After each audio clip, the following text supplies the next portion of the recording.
এই মুহূর্তে সবথেকে বড় খবর ভাই, আপনারা দেখতে পাচ্ছেন মুর্শিদাবাদ মিডিয়া ইউটিউব চ্যানেল। আপনারা জানেন প্রতিদিনই ব্রেকিং নিউজ আপনাদের কাছে সত্যটা মানুষের কাছে তুলে ধরি। এখন বাংলার মানুষ চারিদিকে একটাই আওয়াজ, আইএসএফ।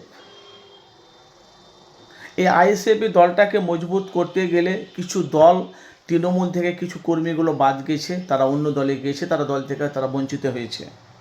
আর একটা নাম হলো আরাবুল, কাউজার, জুলফিকার, এরা কিন্তু তৃণমূল দল থেকে বাতিল হয়েছে। এই কারণে শওকত মোল্লা এদেরকে বাদ করেছে।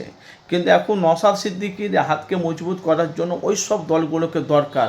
কিন্তু বাংলা থেকে বিজেপি আর তৃণমূলকে উচ্ছেদ করার জন্য এরা চাইছে বাংলা একটা নতুন চমক মুখ দেখতে চাইছে বাংলার মানুষ, জনগণ, সাধারণ মানুষ। আপনাদের মূল্যবান মতামত জানাবেন। কেন আপনারা জানেন যে মুসলমানের হয়ে কেউ কথা বলছে না, মুসলমানের এরা মুসলমানের পক্ষে নয়, মুসলমানের বিপক্ষে। এই জন্য হাতকে মজবুত করতে গেলে সিপিএম, কংগ্রেস, বিজেপি না, সিপিএম, কংগ্রেস, আইএসএফ, মিম, জেইউপি, এই চারটে দল, আরও সব ছোট ছোট দলগুলো এলে যদি ঐক্য হয়ে যদি এরা যদি জোট হয়ে যদি লড়ে, বিজেপির নাম নিশানা মিটে যাবে।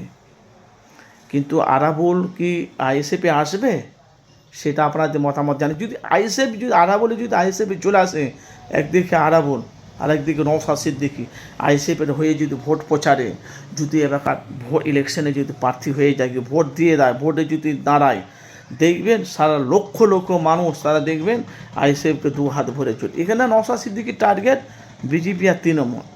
কেন বাংলাতে যেভাবে দুর্নীতি চলছে, তা আপনাদের মতামত জানাবেন। আরাবুল যদি আইএসএফে আসে, কতটা দলটা শক্তিশালী হবে, মজবুত হবে, একটু কমেন্ট করে মতামত জানাবেন, একটু মজবুত করে জানাবেন। আর এলেও কী হবে, না এলেও কী হবে, একটু কমেন্ট করে জানাবেন।